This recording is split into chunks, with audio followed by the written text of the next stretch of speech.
Welcome everybody. We're letting people in from our waiting room, like the anteroom of a doctor's office. Welcome to you all. Let's see, yes, I think we are all in. I am Rabbi Devorah Lynn. I'm the co-founder of Jewish Earth Alliance with Dr. Mirala Goldsmith in 2019. And we used to go in person on the Hill, but we've been online since 2020. So please sign into the chat, give us your name and where you're zooming in from. And if it's different from your residence, if you're on vacation, tell us where you're residing as well and where you're zooming in from. And if there's an organization that you belong to, add that too. If it's your first time with us, please let us know. And it's great to see our regulars and our steering committee and familiar faces, and also a lot of new faces. We always start our meetings with a bit of Torah. We have a lot going on tonight, so I want to get started quickly. We always start our meetings with a bit of Torah, and I want to turn the frame over to Rabbi Melanie Aaron, who is our nearly new co-chair. Thank you, Melanie. Thank you. And just while I'm speaking, if you have a moment, there are 3 dots in the top corner of your square. If you don't mind putting the 2 letters of the state in which you'll be lobbying before your name. So I'm here in DC. I would turn myself into DC Melanie Aaron. My grandson and I were we were having a lot of fun with Bill McKibben's book, We Are Better Together. And it made me think about how there are so many simple lessons, a la Mr. Rogers, or everything I really needed to know I learned in kindergarten, that are really the most important lessons. But sometimes those are the lessons that we're most resistant to. So maybe that's why the Torah feels compelled to repeat the commandment not to oppress the stranger 36 times. And maybe that's why Bill reminds us that we live in an unbearably beautiful planet, a planet that needs us humans to play together, to cooperate. And today, as we prepare for our upcoming lobby day next week, we think also of his words, we're capable of acting together to do remarkable things. So we better get started. Thank you. Thank you, Sam. Oops, Melanie, you're muted. Someone muted me. Pray in the words of Rabbi Chaim Stern, Zichrono Livracha, the editor of the Gates of Prayer. When evil darkens our world, let us be bearers of light. When fists are clenched in rage, let our hands be open for the sake of peace. When injustice slams doors on the ill, the poor, the old, and the stranger, let us pry those doors open. Where food and clothing are needed, let us be providers. Where knowledge is denied, let us be champions of learning. When dissent is stifled, let our voices speak truth to power. When the earth and its creatures are threatened, let us be their guardians. Thank you. Amen to that, Melanie. Thank you very much for those beautiful words. All right, well, let's get started in our work this evening. To quote David Letterman, my next guest needs no introduction, but even for this crowd of dedicated activists, he deserves a good one. The representative from Maryland, Jamie Raskin, wrote on the cover of our guest's latest book, The Flag, the Cross, and the Station Wagon, quote, if we survive the interlocking plagues of climate change, right-wing authoritarianism, and savage inequality, future generations will utter the name of the New England moral visionary and activist, Bill McKibben, with the reverence we speak of Emerson, Thoreau, and William Lloyd Garrison. Bill McKibben's 1989 groundbreaking book, The End of Nature, introduced the urgency of climate change to the general audience. He has written more than 24 books and countless essays that appear regularly in major publications. He is the Schumann Distinguished Scholar in Environmental Studies at Middlebury College, a fellow of the American Academy of Arts and Sciences, a winner of the Gandhi Peace Prize, and recipient of honorary degrees from 20 colleges and universities. He was awarded the Right Livelihood Award, sometimes called the Alternative Nobel, in the Swedish Parliament. He is the co-founder of 350.org and Third Act, and was a leader in launching the opposition to the Keystone Pipeline and the effort to divest from fossil fuel companies. But perhaps the most unusual tribute came in 2014 when biologists named a new species of woodland gnat, that's GNAT, in his honor, Megaphthalmidia McKibbeni. Mr. McKibben, it is truly an honor and a pleasure to welcome you as our guest speaker tonight at Jewish Earth Alliance's monthly briefing. Well, what a pleasure. Reb Deborah, Reb Melanie, everybody, thank you so much. It really is a great honor to get to join with you. And of course, you're part of a tremendous legacy of Jewish environmental action. I got to be around for some of the very early days of that, since I wrote the first account of climate change back in the 1980s. I was quickly friends with everybody who was the small community of people trying to do things. And that included remarkable people at groups like Shomrei Adamah, Steve Shaw at JTS, who was a great early hero of this work. And then over the years, people at Kojol and on and on and on. And now I also get to work a lot with your colleagues at Dayenu. And it's always a pleasure. We had a wonderful, wonderful evening earlier this spring at Central Synagogue in New York, which really was just one of the highlights of the year. I'm going to talk briefly, because you've got important work to do to prepare for your lobby day. And I'm going to try and make just a couple of points. One of them you don't really need to know in any great detail because you already understand it. We are in deep trouble. This is the last, 36 months or so have been by far the hottest period that we've ever recorded on this planet. And really, we're pretty sure the highest temperatures in at least the last 125,000 years.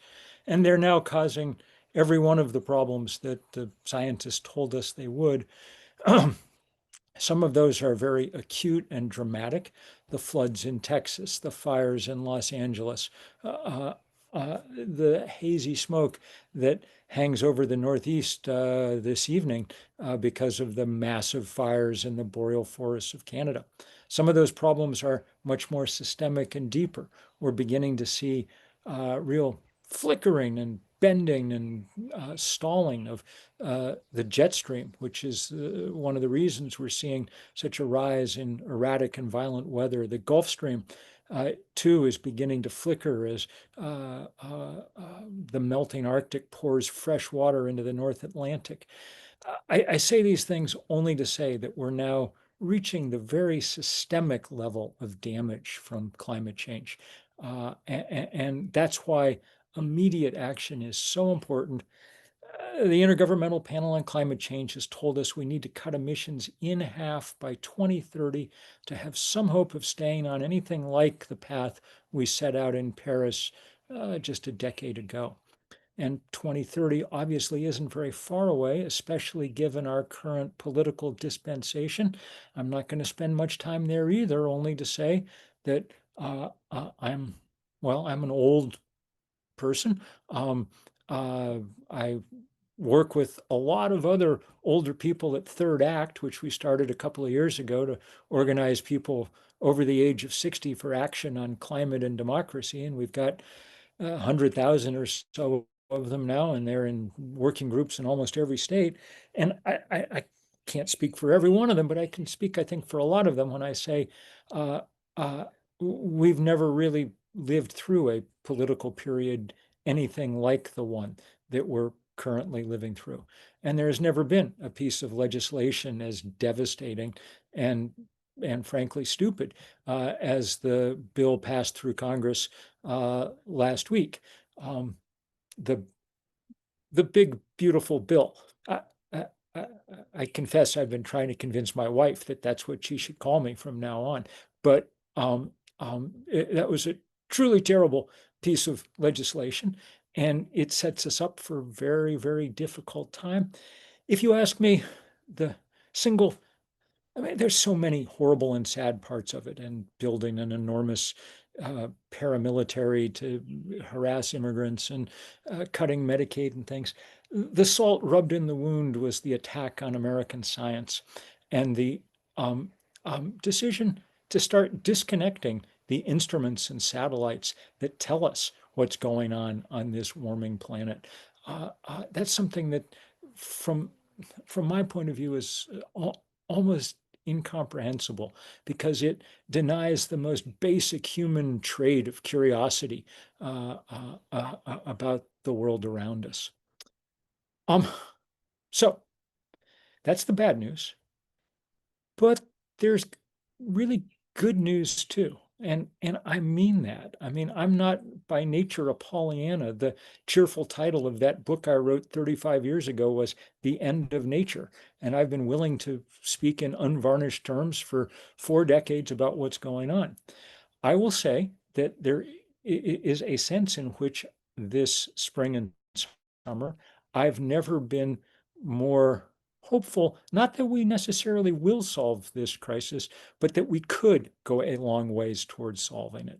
And the reason for that, which I laid out in a big piece in the New Yorker that came out 3 or 4 days ago online, you can find it, and which will forms the thesis of this new book of mine that'll be out in a couple of weeks, which, apologies to George Harrison, is called Here Comes the Sun.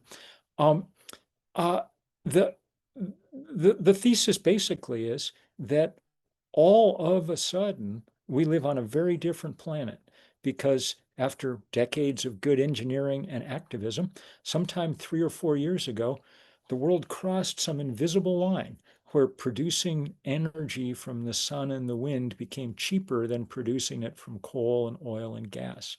That's an epochal moment.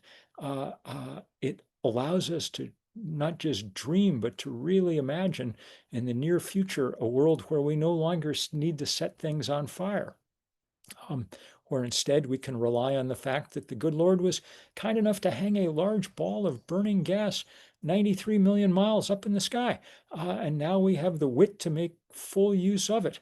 We can capture its rays on photovoltaic panels, and we can take advantage of the fact that it differentially heats the earth, creating the winds that turn those majestic turbines.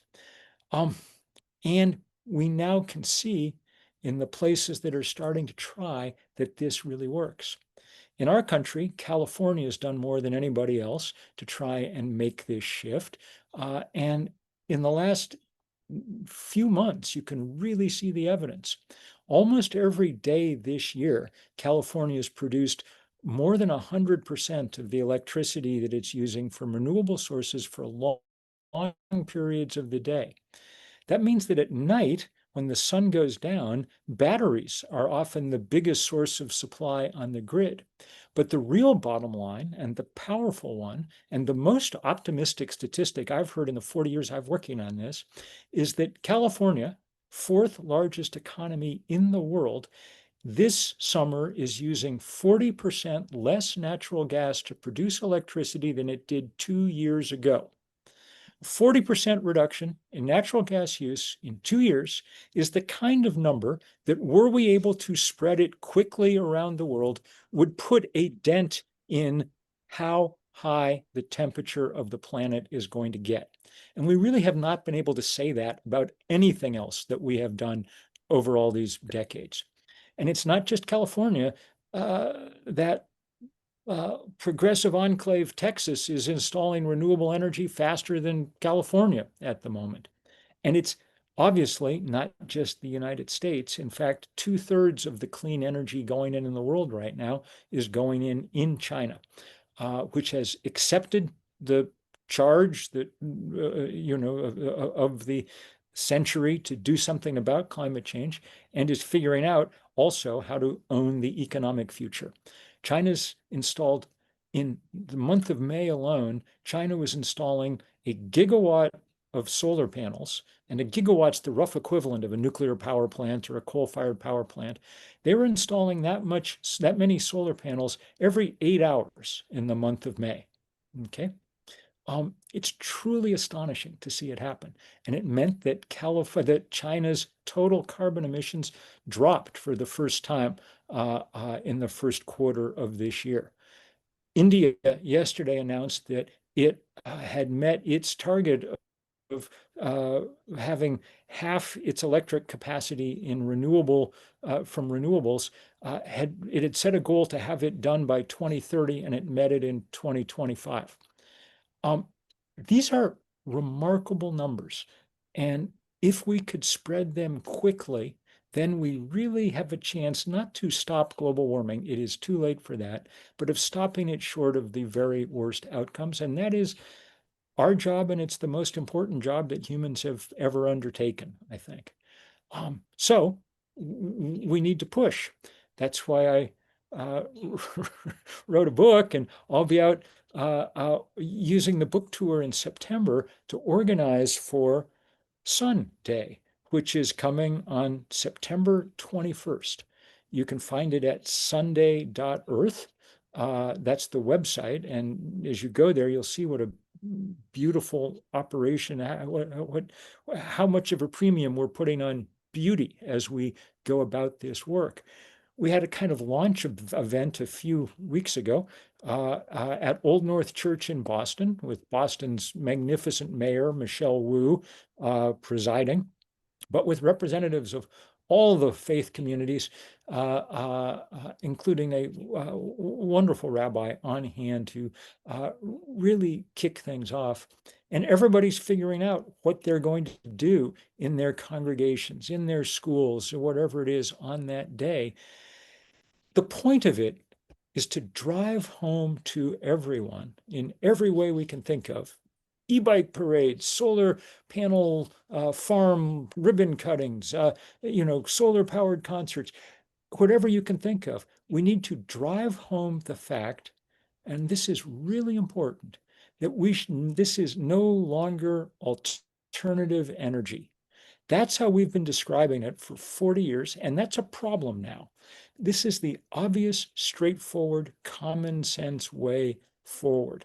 And no place needs to hear that as badly as the United States, where we've just decided to turn our back on this in this new piece of legislation, to systematically defund any efforts to try and do anything about climate change, or even to allow us to take part in this energy revolution. This is stupid on so many fronts. If all you cared about was economics, we're handing the future to China. They're going to eat our lunch, and we're going to cater it for them in our red baseball caps, okay? But in the largest terms, this is a moment to try and show people what's possible. For too long, Americans have thought of solar power and wind power, I think, sort of the way we think of like Whole Foods, it's nice, but it's sort of pricey. Our job is to tell people that it's no longer the Whole Foods of energy, it's the Costco of energy now. Cheap, available in bulk, on the shelf, ready to go. And if we can really get that message out, then things maybe will start to shift. That's what we've got to hope for. We're in a hole now. We've taken a big hit. It's been a bad year in every way. It's sort of dumb that we have to start just rebuilding from the bottom again but we're going to do it, and we're going to do it. I'm just finishing up an op-ed piece for the New York Times that'll be out later this week.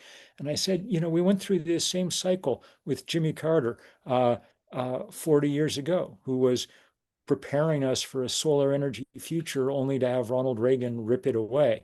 It took 40 years to recover then. It's not going to take 40 years to recover now, because we're not going to let it, and because the times demand it in the most dramatic way. So as you're lobbying people, just let them know that the future lies not in the direction of coal and gas and oil, which we've decided again to subsidize once more under this new bill, but it lies in these liberating technologies that offer us a future where the climate crisis doesn't get out of hand, and a future where we run this world on energy that's available to all of us close at hand in our communities. Energy that can't be hoarded. And, though I have no doubt someone will try, I think even human beings are going to find it hard to figure out how to fight a war over sunshine. So we really, really have a chance here for a world that runs very differently, where power in all the meanings of that word is used and shared in different ways. That's my prayer going forward, and I'm so grateful to all of you for the energy and ingenuity and effort that you bring to all of this.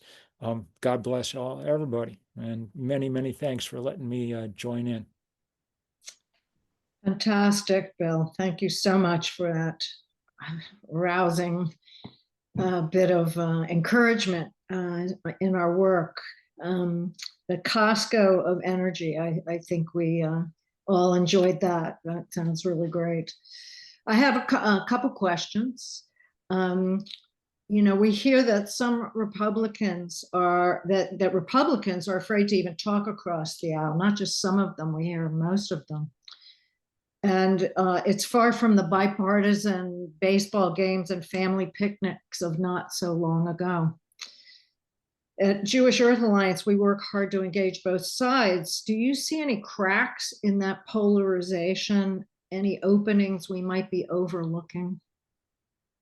Well, I mean, look, it's hard to see any glimmers of hope for bipartisanship of any kind in Washington at the moment. I note that the Republican Party tonight voted unanimously to block the release of the Epstein files after having spent the last years demanding. So I may not be the person to turn to for great political advice. I don't really understand the world that we're in right now. It seems right. But I will say this about solar power. The polling indicates that it plays very well across the political spectrum. I think sometimes for different reasons. My sense from talking, I've lived all my life in rural America, some red state, some blue. So I have lots of conservative rural neighbors. They like solar power because, then your home really is your castle. You're right. To depend on anybody else for anything, and all these good liberals, it's like we're going to network the groovy power of the sun to so we can work across differences like that. And in fact, I was talking to people at Conservatives for Clean Energy the other day, and they're coming on board some to help with this Sunday stuff. I'll note that not only is Texas the fastest growing renewable energy state simply for economic reasons, but that the state of Utah became the first state in the country last month to allow what we're calling balcony solar, the small solar panels that you can hang off the verandas of your apartment. So there are things that can be done. I don't think they're Washington may not be the place to do them for a while, but the good news is that many things that we need to have accomplished can be done at the state and local level. When it comes to solar, one of the things we're talking a lot about as Sunday approaches is a much easier local permitting system for solar, akin to the ones that they have in Australia or the EU, which are a big reason that it's a third the price to put up a solar roof in those places compared to here. Well, those are really good things to know about the balcony, about what Utah is doing, and what the local governments are doing. That's not our focus, but we may need to do some shifting around. But I was struck by a phrase you used about sacred texts. Quote, "We need to find a way to fit back in creation." I was wondering if you could say more about what that means to you and how listening to both languages of science and religion Sure. might help guide us. Well, I'm no theologian. The highest I ever rose in the Methodist hierarchy was Sunday school teacher. But I did write a book once Same with about Jimmy Carter. It's exactly right. I did write a book once about the book of Job, which is my favorite book in the whole Bible. Um, and um, and a book that I think has been uh, that people have tended to avoid because it's um, because I think it was like a buried message for a long time. Uh, uh, the speech that God gives from the whirlwind in Job 38 and following, which, correct me if I'm wrong, I think is the longest soliloquy that God delivers anywhere. Um, Yeah. um, uh, is the first great piece of nature writing in the Western canon, and in some ways the best. Very sexy and crunchy and biologically accurate and poignant and powerful. What's interesting about it is it's delivered in the form of a taunt. It's extremely sarcastic. Job, you know, Job caught in his manifold troubles has dared to demand an explanation from God for why this is happening. And God's like, well, if you're so smart, you tell me, where do I keep the storms? Can you whistle up a blizzard? Do you tell the proud waves where to break here and no further? And, after 2 or 3 chapters of this, Job basically is just like, sorry, I asked, can I sit down now? Um, um, that's always been the position of human beings in regard to the world around us. God, nature is very large and we're small. And that's always been our posture until the middle of the last century, when humans suddenly started to get very big. Our first intimation of this, of course, was the explosion of the nuclear weapons at Alamogordo. That's why Oppenheimer said, quoting from the Gita, we are become as gods, destroyers of worlds. But so far, we've avoided repeating our mistakes at Hiroshima and Nagasaki. We haven't been able to imagine in the same way the consequences of the explosion of a billion pistons inside a billion cylinders every second. But it turns out that's doing as much damage as atomic weapons ever did. In fact, the heat we trap uh, every day on this planet is now the heat equivalent of about 400,000 Hiroshima-sized explosions. Um, uh, we've become too large. And to me, the big theological, since I'm a simple person, the theological takeaway from that is we should figure out how to make ourselves somewhat smaller for practical reasons and for theological reasons. It's uncomfortable that when God taunts, if God taunted Job now, Job could just stare him in the eye and say, oh no, we now set the place where the waves break. That's us, storms, that's us. That's who God, and we can spit in God's face, and we do. So one of the things I really like about solar panels, say, is that it's a way to reduce our imprint on the world a little bit, to back off from changing the atmosphere and hence everything on the surface of the planet, um, and to do it in a way that respects the glory that we've been given. Um, one of the things one of the slogans I coined for this Sunday work as we're doing it, especially in faith communities, is, it's time for energy from heaven, not from hell. Um, and uh, I really mean that. 300 years of digging stuff up and setting it on fire has put us in something that's, if it's not hell, it's getting too close to the same temperature. Um, and time now to turn instead to our star, which already gives us warmth and light and photosynthesis, and is now happy to provide us with all the power we could ever use. That's a beautiful, beautiful idea. And so I hope that we can shrink just a little bit going forward. That's what I work on anyhow.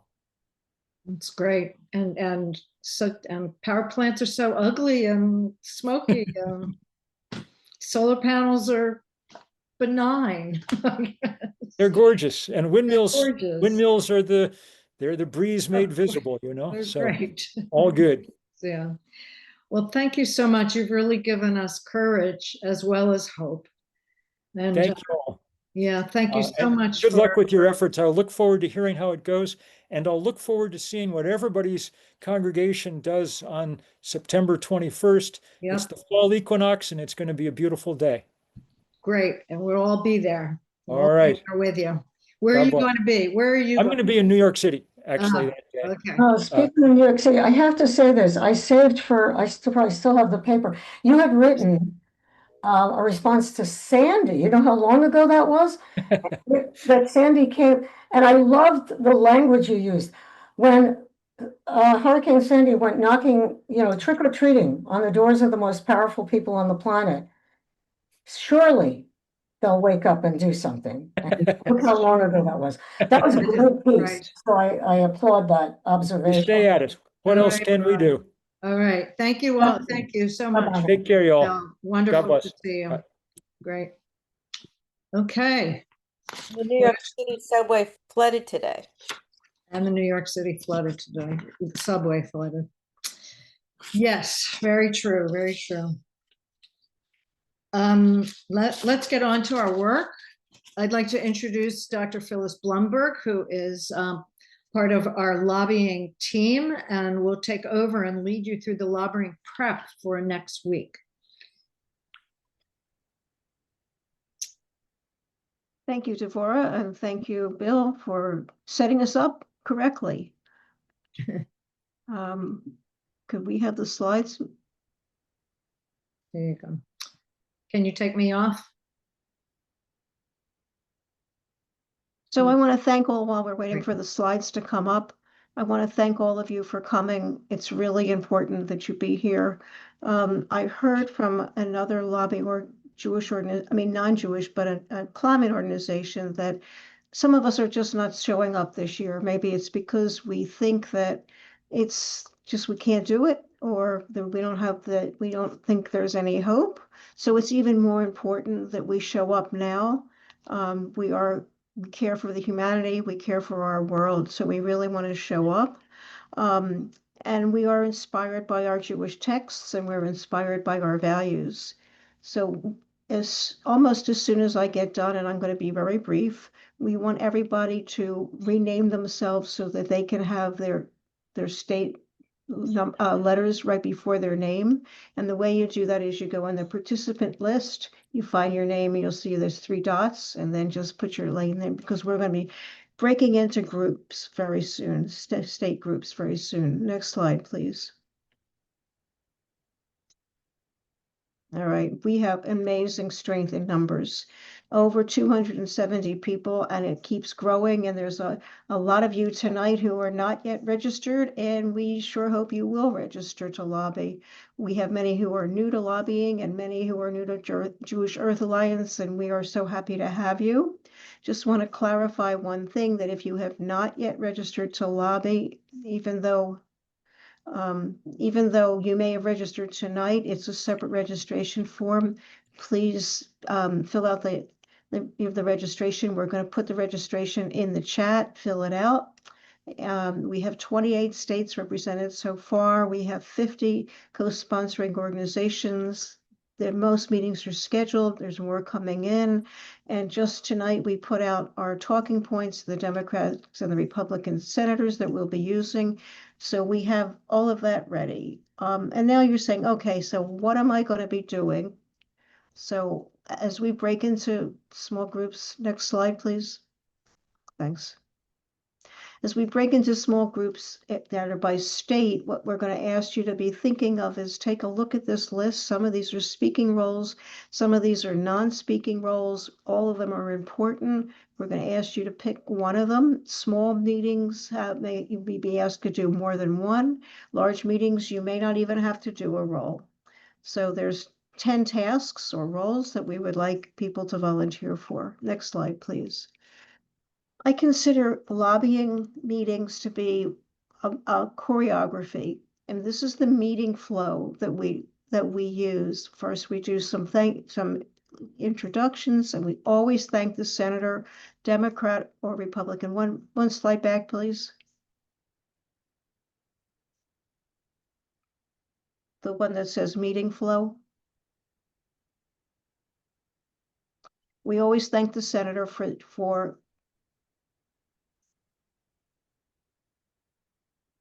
all right, we thank the senator for something, for whatever they've done. We're going to be asking people to put introductions in the chat. These meetings are 30 minutes at most, so we don't have time to really write very much out. We give you a choice of prayer, reflection, or Jewish values. Then we want one person to do their personal story, and then write this in advance. And then we will have the topic introductions, and we'll be talking about that. We want to ask the senator or the staff to support these issues, and we want to allow a lot of time for the staffer to talk, for the staff person to talk about what their initiatives are, what they were thinking, the reaction to this. So we don't have very much time. It has to be very brief. And then we're going to close with a thank you. Okay, next slide, please. Okay, here's where we are. So making funding legislation is a complex process, and it's very difficult to understand it. So I just thought we would spend a minute doing it. We are not finished yet. The arrow on the right shows where we are in terms of progress. The president in February came out with a proposed budget with many cuts. We're calling this his wish list or his skinny budget. Then just the beginning of July, we passed the reconciliation bill and the HR 1, the big ugly bill, as I like to call it. It was signed by the president, and people say, well, wasn't that the budget bill? No, that was not the budget bill. The budget, that was only for entitlement programs and mandatory spending. That's how they can talk about taxes and mandatory spending. So that's all that was in the reconciliation bill. Now Congress is actually getting down to the nitty-gritty of the appropriations of funds for fiscal year 26. And by that, they're passing spending bills, and they need to determine the levels for discretionary funds, such as for federal agencies. If they don't pass this by September 30th, they'll have either have to pass a continuing resolution or they'll have to vote to shut down. And you'll probably remember that all of this past year, they did not pass a budget, and there were constant crises. Oh, we're going to have to shut down. And then at the very last minute, they came up with a continuing resolution. So I just want to emphasize, we are talking about appropriations of funds in the spending bill, and we're going to be lobbying on how tonight, this time, on how much money is appropriated to key agencies. Okay, next slide, please.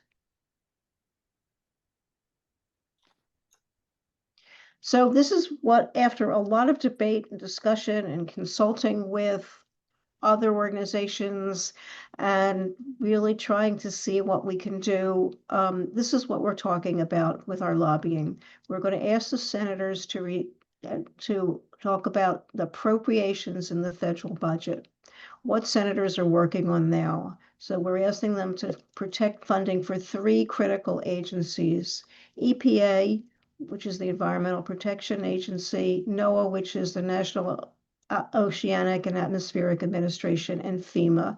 And in our talking points, we have quite a bit of background information about these 3 organizations and what they do. It's extremely important that we stay focused on this topic.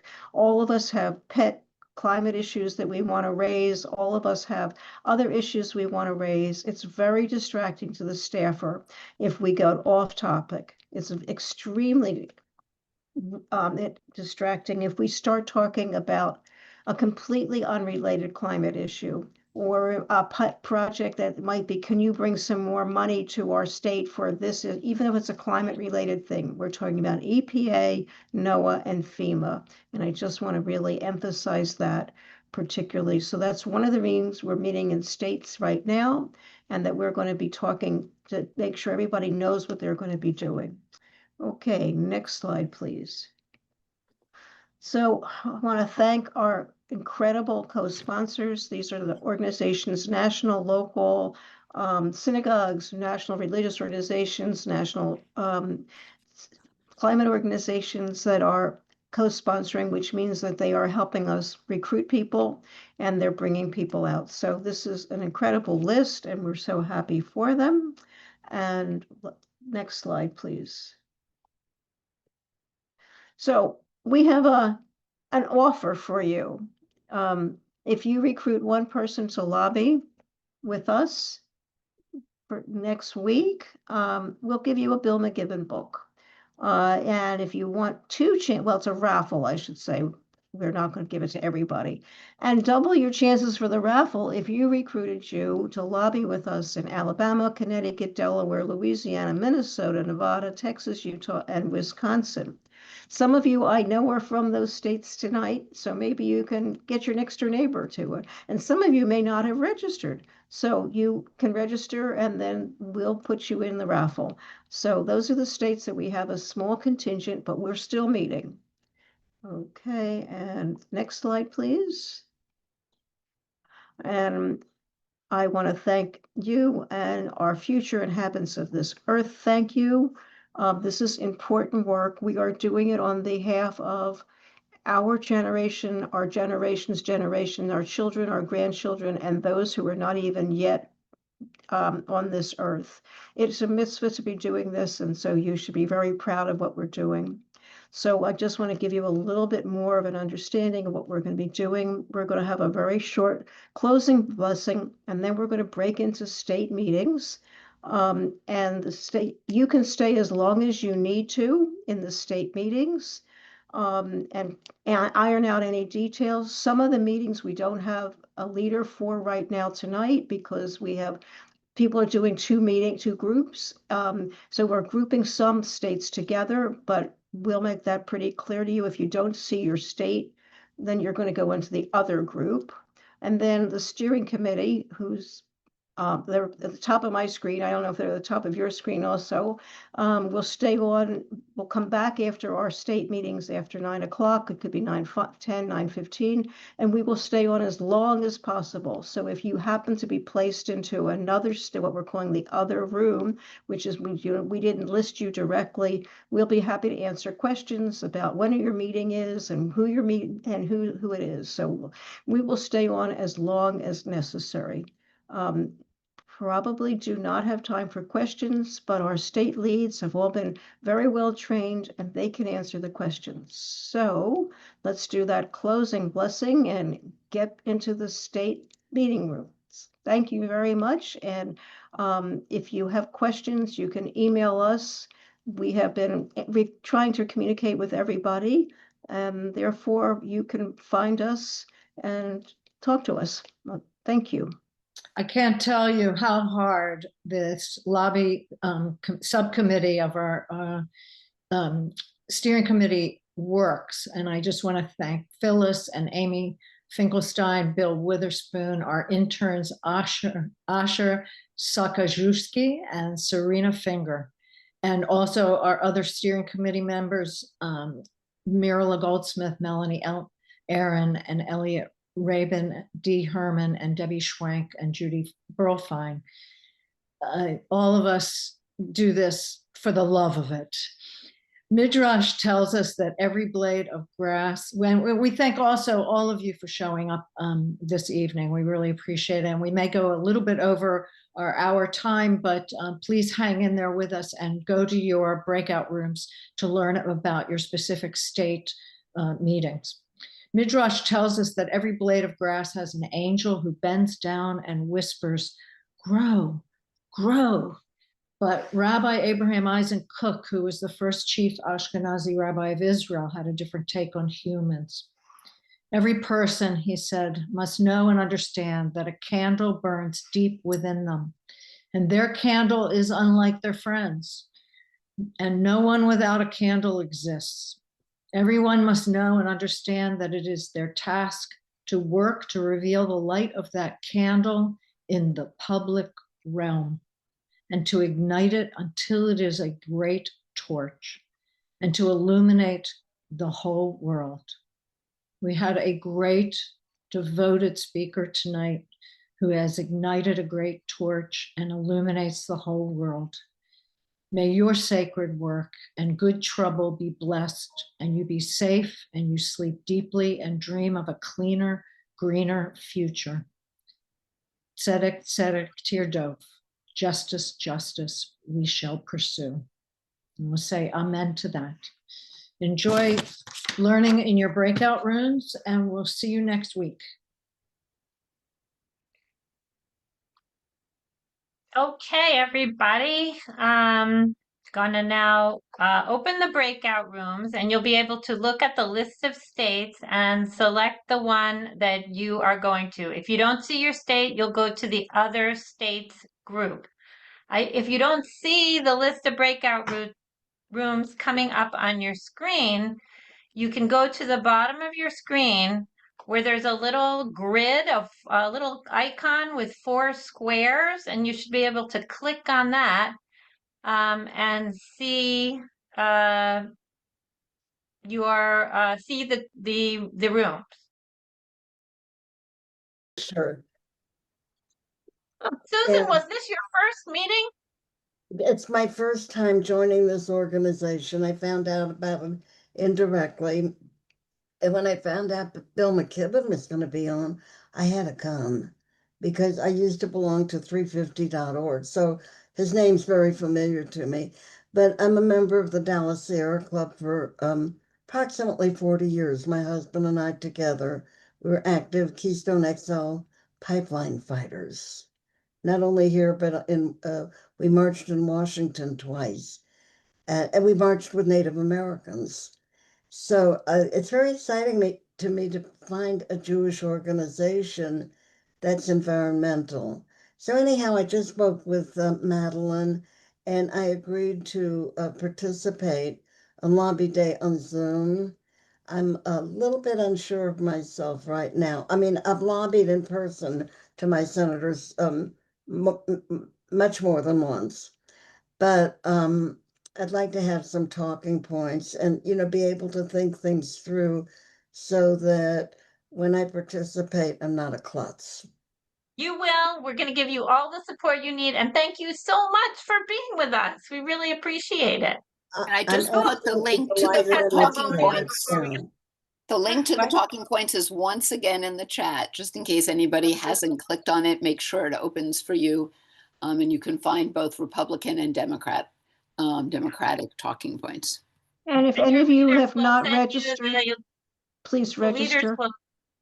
your leader will send you the link in an email too. Anyone else want to give a testimonial about what a great meeting this was? It was great.